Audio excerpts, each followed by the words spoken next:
Guys আমরা কক্সবাজার এসেছি, সূর্য দেখতে এসেছি, সকালে ঘুম থেকে উঠে এসেছি। এই যে কক্সবাজার তো অনেক ঢেউ হইতেছে, ঢেউ দেখতে এসেছি, সূর্য দেখতে এসেছি। ওই যে সূর্য উঠছে, একটু কাছে উঠছে। অনেক মানে খুব ভালো লাগতেছে বেড়াইতে। আর ঢেউগুলা দেখে রাত্রে অনেক রাত 1টা পর্যন্ত বসে আসলাম। সাকিবের ছবি তুলবো, সাকিবে বলতেছে ছবি সাকিবে।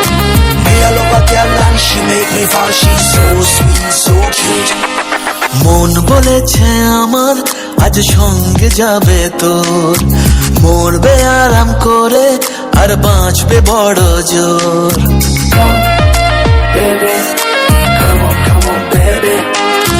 মন বলেছে আমার আজ সঙ্গে যাবে তোর, মরবে আরাম করে